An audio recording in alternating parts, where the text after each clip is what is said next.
On your marks, get set, go. Hey, this is Nick, head coach of the Saffron City Psyducks, doing commentary for Brenden and Evan's match this week.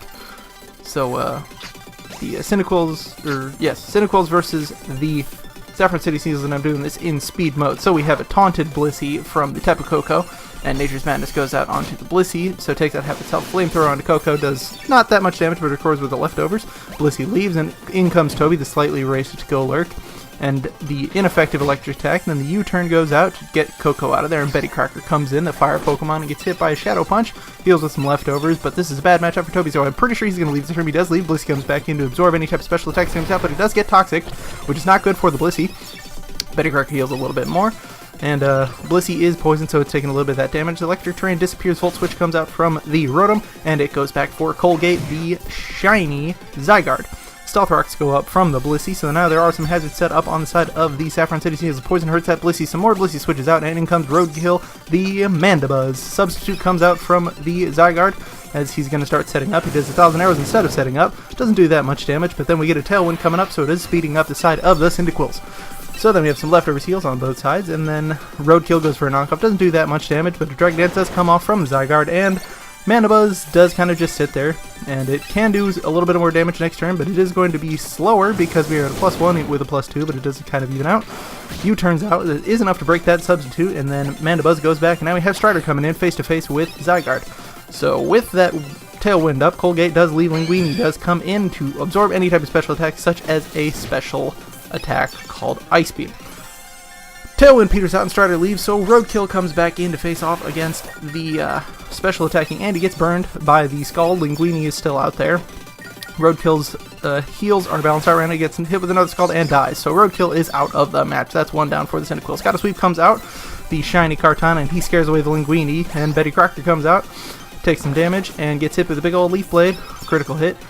Does that rage critical hit on that. Got Sweep switch out because he does not want to get hit by that Fire Blissey. Does come out and does take a Pain Split. So losing a little bit of health and healing Betty Crocker just a little bit. And then we both have the Leftovers heals, and Volt Switch again, he leaves. Natural Cure did get rid of the Toxic Poison, but Sierra comes out, the shiny Gigalith, and sets up the Sandstorm. Soft Boiled comes out and heals up that Blissey all the way back up into the green. And he gets hit by the Sandstorm and then heals by his Leftovers, so it kind of balances out there. So now we've got Blissey leaving. Toby comes back in to face off against Gigalith. Stealth Rocks gets it up, so we got Stealth Rocks sitting on both sides of the field right now. Leftover heals from both sides, pretty much everybody back to full health. And Betty Crocker comes back in because Golurk does not like that. And Levitate, ooh, that's rough. So no Earthquake damage for you. Pain Split, ooh, a whole lot of healing for Betty Crocker, and a whole lot of health loss for Toby. So that Pain Split, not good. Betty Crocker leaves, Linguini comes back in. They get hit with a Drain Punch, some decent damage, and heals up a little bit. Sandstorm does subside. It wasn't doing anything to the Golurk. So Toby leaves because he does not want to take the special attacks, and High Five Ghost does come in for a Dragon Tail hit. Does get rid of whatever ability that thing had. Gotta Sweep comes out, which is not a good matchup for Linguini, so Eda's going to get the fuck out of there. Beetle Boy comes in, the shiny Heracross, and he's going to take a Sacred Sword. That does a good amount of damage, but not too much. And Knockoff comes out, gets rid of the Scope Lens, which is not good, but that Leaf Blade does come out and does pick up the KO. Beast Boost does go off, and Colgate comes in to a +1 Kartana. Gotta Sweep uses Leaf Blade, and that is a critical hit for a one-hit KO. Beast Boost again, he is now at a +2 attack, and Tapu Koko comes in, so he is faster, and he's got Electric Chain set up, and he's going to Z-move right in his face. So this Gigalith is going to do a lot of damage right now, and it's not going to be very good for the, 43 special defense Kartana. He is dead. But he did get 2 KOs, so good job for him. Strider comes back in, and he doesn't really like the electric, but he can scare it out because he is faster. And Sierra, actually he wouldn't be faster, but Sierra does come out. Proteon gets hit with a Sludge Bomb, not that much damage because it's resisted. And Strider leaves because I'm pretty sure he's got some type of choice items. Toby comes back in, he gets Toxic, so unfortunate for him, he's not going to hold out very long with that Toxic damage coming out. And Sierra leaves for Linguini.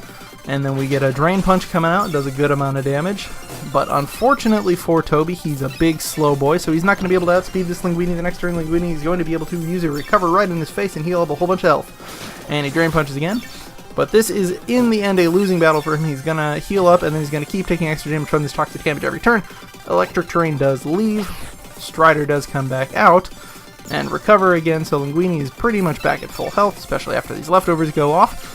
And Strider does do a Grass Knot, which does a nice fat chunk of damage, almost one-hit KOs. Scald does a decent bit of damage, and Burn, so it's a little unfortunate for the Cyndaquils on that side. Linguini leaves, bringing in Betty Crocker, because he's not going to take fucking any damage from Grass Knot. See, it does nothing.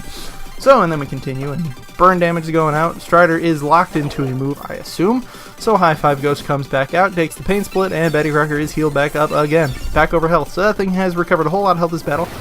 And he does get a Toxic off onto High Five Ghost, so it's going to slowly start to chip him down, but the Toxic is avoided on the Rotom Hate. So, that is unfortunate. 90 base power move is gonna miss. And this Toxic does hit, so unfortunately it didn't hit a turn earlier. And after taking some heals and damage, I think High Five Ghost, nope, he is still sticking in here, but he's going to stay in just to take that hit. It did critical hit, didn't really matter because he only had 9 HP left, so it doesn't matter at all. Now Betty Crocker gets hurt by Poison. Strider comes in, he is burned and in low health and takes some damage, but he is, for some reason, locking into Ice Beam? I'm not entirely sure why, but Sierra comes back out, and Greninja, I believe, dies right now. Yes, he is dead. Goodbye, Greninja. No more shiny Greninja. Sierra is in there, and Toby does come out. I think he does outspeed this Gigalith. Boom, he does. Drain Punch doesn't actually do all that much. Earthquake comes out. Not going to do too much damage because he's got good defenses, and it is not a super effective move, but he is taking the poison damage. Sierra does get hit again with a Drain Punch, so Toby's going to pull back a little bit more health, but really not enough to make this any more significant. I do not know if he sacrifices Sierra here. He might, just because he doesn't want anybody else taking that damage. Yes, he does sacrifice Sierra. Does get a little bit of health back to Toby, but not enough to really put him in a good situation, especially because he leftovers heals and then takes toxic damage, so he is under half. And Linguini comes out. It is very low, but it can just recover. Blissey does come in.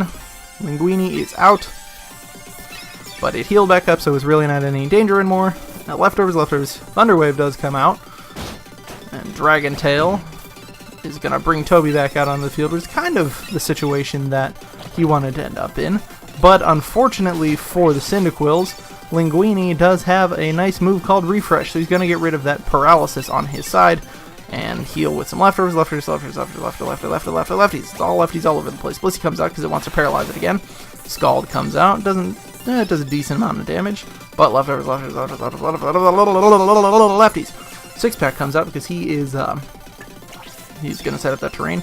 Unfortunately for Brenden, he did come packing the Flamethrower this week, which does absolutely nothing against the Linguini.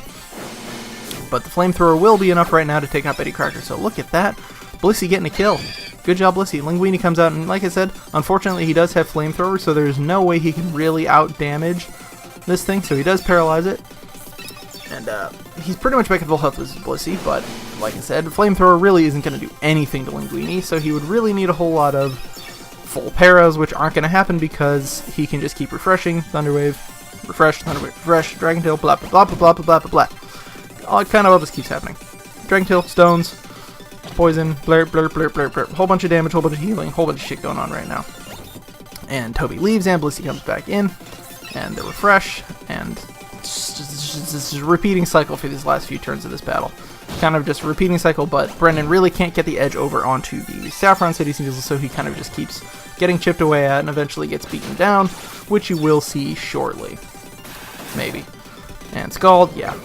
It's going to take a little while for, and Toby is dead, so now it is literally just Blissey left on the side of the Cyndaquils, and all he can really hope for is full paras, but it's not going to happen, because, well, it's just, he's not that lucky. So there's heals, Flamethrower really doesn't do too much damage. Damage, heals, and it did get the burn, so it's going to chip away at Blissey a little bit more, since it now cannot switch out to trigger its natural cure to get rid of its status. So its leftovers are effectively nullified, so heals, burns, then it loses all that health that it has regenerated. Flamethrower doesn't do anything. Blurp. Blissey is almost dead at this point. 16 health. It's very close to the end. We're almost there. We're on the last little ring right here. And Flamethrower comes out, does a tiny bit of damage, and Linguini Scald, and that is going to kill the Blissey. So no full players at the end, but I don't think it really mattered all that much. So that was a really quick rundown of a 27-minute battle compressed to 10, so I hope you enjoyed. Bye.